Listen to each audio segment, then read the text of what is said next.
तो आज इस वीडियो में मैं आपको बताने वाला हूँ कि किस तरह श्रीमद् भगवत गीता में एनर्जी को बड़ी ही आसानी से एक्सप्लेन किया गया है। इससे पहले कि मैं आपको बताऊं कि श्रीमद् भगवत गीता में ये किस तरह एक्सप्लेन किया गया है, पहले मैं चाहता हूं कि आप ये बात जानें कि आखिरकार एनर्जी होती क्या है।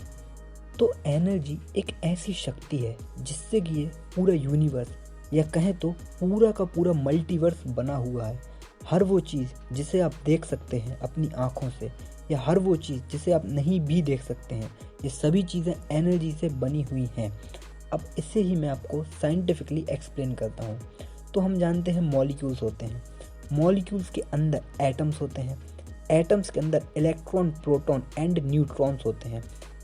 अब आप जब इनके भी अंदर जाएंगे तो आप देखेंगे यहाँ पर क्वार्क्स होते हैं, उनके अंदर होती है स्ट्रिंग, यानी कि सबसे स्मॉलेस्ट यूनिट की यदि हम बात करें इस यूनिवर्स की तो वो होती हैं स्ट्रिंग्स, जो कि बनी हुई होती हैं पूरी एनर्जी की, जिससे हमें ये बात समझ आती है कि यूनिवर्स की हर एक चीज़ सिर्फ और सिर्फ एनर्जी से बनी हुई है। चाहे वो दिखने में हमें अलग शेप की क्यों ना दिखे, हर एक चीज़, चाहे वो इंसानी शरीर हो या कोई नॉन लिविंग थिंग हो, या कोई पेड़ हो, इंसानी शरीर हो, कोई दरवाज़ा हो या कोई कार हो, गाड़ी हो, सारी चीज़ें एक ही एनर्जी से, एक ही शक्ति से बनी हुई हैं और उसी शक्ति को हम कहते हैं एनर्जी। अब चलिए देखते हैं किस तरह श्रीमद् भगवत गीता में सिंपली एनर्जी को एक्सप्लेन किया गया है। तो इससे पहले मैं आपको श्रीमद् भगवत गीता में एनर्जी की एक्सप्लेनेशन दूं, पहले मैं आपको बता देता हूँ श्रीमद् भगवत गीता के अनुसार हम 3 मोड में एग्जिस्ट करते हैं। वो 3 मोड है mode of goodness, mode of passion and mode of ignorance. Mode of goodness का मतलब होता है वो शख्स जो कि पूरी तरह से स्थिर है और दुनिया को उसके असली रूप में देख सकता है। वहीं मोड ऑफ पैशन का मतलब होता है वो लोग जो दुनिया को सही नज़र से देख ही नहीं सकते। वहीं मोड ऑफ इग्नोरेंस जो कि दुनिया को समझना ही नहीं चाहते। अब मैं आपको इन 2 मोड की हेल्प से समझाऊंगा एनर्जी, यानी mode of goodness and mode of passion. तो जो हम श्रीमद् भगवत गीता के चैप्टर नंबर 18 एंड श्लोक नंबर 20 को पढ़ेंगे, वहाँ लिखा हुआ है that knowledge by which one undivided spiritual nature is seen in all living entities, though they are divided into innumerable forms, you should understand to be in the mode of goodness। यहाँ पर बात हुई mode of goodness की, यानी वो शख्स जो कि यूनिवर्स को असली रूप में समझ सकते हैं। और वहीं हम जब नेक्स्ट श्लोक की तरफ बढ़ते हैं, उसमें लिखा हुआ है that knowledge by which one sees that in every different body there is a different type of living entity, you should understand to be in the mode of passion। यानी वो लोग जो दुनिया को असली रूप में नहीं देख सकते, ये एग्जिस्ट करते हैं मोड ऑफ पैशन में। अब आप इन श्लोक पर ध्यान दीजिए।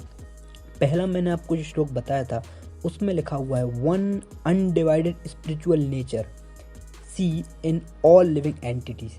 यहाँ पर कहा जा रहा है एक ही शक्ति से ये सारे अलग अलग लिविंग बींग्स बने हुए हैं। हर चीज़ जिसे आप देख रहे हैं, पेड़ पौधे, पक्षी, जानवर, इंसान, हर एक चीज़ एक ही ताकत से बने हुए हैं। यहाँ उस ताकत को कहा गया है स्पिरिचुअल नेचर।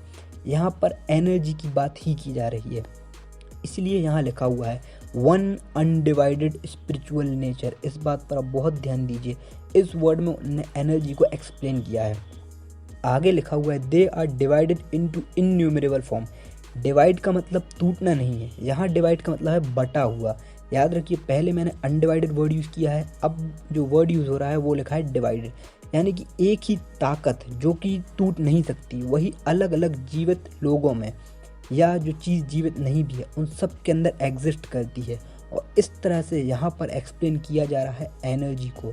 वहीं हम चलते हैं हमारे नेक्स्ट श्लोक की तरफ, जिसमें हम बात कर रहे थे मोड ऑफ पैशन की। वहीं नेक्स्ट श्लोक में लिखा हुआ है one sees that in every different body there is a different type of living entity, you should understand to be in the mode of passion. Mode of passion यानी वो लोग जो कि यूनिवर्स की सच्चाई को नहीं समझ सकते।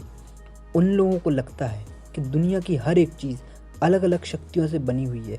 वो इस बात को कभी नहीं समझ सकते कि दुनिया की हर चीज़ सिर्फ और सिर्फ एनर्जी से बनी हुई है। यहाँ पर उस एनर्जी को स्पिरिचुअल नेचर कहा गया है। तो इससे हमें एक्सप्लेनेशन मिलती है कि वो लोग जो दुनिया को सही रूप से देख सकते हैं, वो ये बात जानते हैं कि वर्ल्ड की या यूनिवर्स की हर एक चीज़ एक ही ताकत से बनी हुई है। वहीं वो लोग जो यूनिवर्स की सच्चाई को समझ नहीं सकते। उन्हें लगता है कि दुनिया में हर एक चीज़ अलग अलग शक्तियों से बनी हुई है, जबकि सच्चाई आप लोग जानते हैं। हमारी साइंस ऑलरेडी ये बात प्रूव कर चुकी है कि यूनिवर्स की हर एक चीज़ सिर्फ और सिर्फ एनर्जी से बनी हुई है। वहीं ये बात श्रीमद् भगवत गीता में कई हज़ारों साल पहले ऑलरेडी एक्सप्लेन कर दी गई है, जो कि आज मैंने इस वीडियो की हेल्प से आपको समझाया है। ओके गाइस, तो आपको वीडियो कैसा लगा कमेंट करके ज़रूर बताइएगा, और यदि आपको मेरा वीडियो पसंद आया है तो वीडियो को लाइक कीजिए, ज़्यादा से ज़्यादा वीडियो को शेयर कीजिए, और अब तक यदि आपने चैनल को सब्सक्राइब नहीं किया है तो चैनल को सब्सक्राइब कर लीजिए, क्योंकि इस तरह के कंटेंट मैं अपनी चैनल पर लाता रहता हूँ। ओके, तो thanks for watching my video.